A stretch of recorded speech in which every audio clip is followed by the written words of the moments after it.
Hello students, வணக்கம். இப்போ என்ன சுற்றறிக்கை இங்கிலீஷில் போட்டிங்க, தமிழ்லையும் அந்த மாதிரி போடுங்க மேடம். எங்களுக்கு சுற்றறிக்கை சும்மா டிஃப்ரென்ஸ் மட்டும் காமிங்கன்னு சில ஸ்டூடெண்ட்ஸ் கேட்டிருந்தாங்க. அதனால் அந்த சுற்றறிக்கை 3 போட்டிருக்கேன். டைப் பண்ணதும் போட்டிருக்கோம், பார்த்துக்கங்க. ஒன்றும் இல்லை, சுற்றறிக்கைங்கிறது ஒன்று தான். எப்படி இருந்தாலும் அது நம்பர் வரும், அட்ரஸ் வரும், டேட்டு வரும், சுற்றறிக்கைன்னு ஒன்று வரும். அப்புறம் பார்த்தீங்கன்னா பொருள், பார்வை வரும்,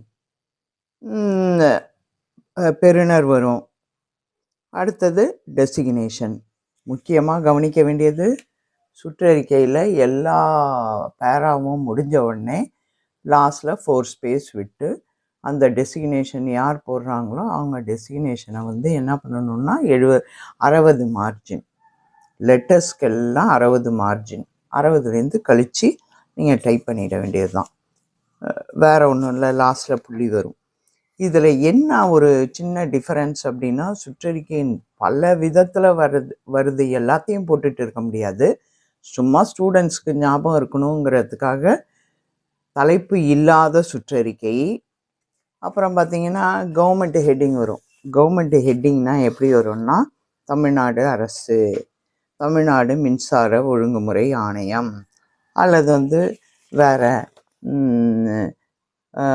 பணியாளர்கள் மற்றும் நிர்வாக சீர்திருத்தத்துறை, கல்வித்துறை, நிதித்துறை அப்படிங்கிற மாதிரிலாம் ஏதாவது ஒரு துறை போட்டுட்டு எண் வரும், நாள் வரும், சம்டைம்ஸ் அட்ரஸ் கூட வரும். சிலது தலைமைச் செயலகம் சென்னை அந்த மாதிரி அட்ரஸ் வரும். அப்புறம் சுற்றறிக்கைங்கிறது சென்டர் பண்ணணும். அப்புறம் பொருள் வரும், சிலதில் பார்வையும் வரும், பொருளும் வரும். அப்புறம் பேரா முடிஞ்சவுடனே இது வரும்.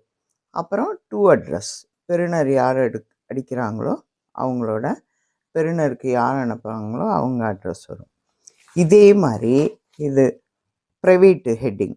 ப்ரைவேட்னால் நீங்கள் ஒன்றும் அதெல்லாம் பயப்பட தேவையில்லை, கம்பெனி பேரை தான் ப்ரைவேட்டுன்னு நாங்கள் போட்டிருப்போம். மீனாட்சி நிறுவனம், ஏன்னா மின்சார உபகரணங்கள் தயாரிப்பாளர்கள் மற்றும் மொத்த விற்பனையாளர்கள், இது ரெண்டுமே சென்ட்ரு தான். தமிழ்நாடாக இருந்தாலும் தமிழ்நாடு அரசு துறை, ஒன்றுக்கு ஒன்று டபுள் லைன் ஸ்பேஸ் விட்டு சென்ட்ரு. இங்கிலீஷாக இருந்தால் நம்ம என்ன பண்ணுவோம், அண்டர்லைன் பண்ண தேவையில்லை, கேப்ஸ் போடுவோம். துறை அந்தந்த எழுத்து ஸ்மால் போடுவோம். தமிழாக இருக்கிறதுனால என்ன பண்ணுறோம், அந்த தமிழ்நாடு அரசுன்னா கீழே ஹாஃப் டிக்கு விட்டு டாட்டர் லைன் போடுவோம்.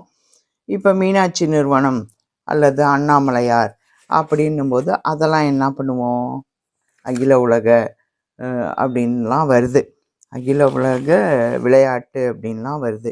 அதெல்லாம் பார்த்திங்கன்னா அடிச்சுட்டு சென்டர் பண்ணிவிட்டு அடிச்சுட்டு அரட்டிக்கு தூக்கி ஐஃபனேட்டட் லைன் போடணும். அவ்வளோதான் ஸ்டூடெண்ட்ஸ்.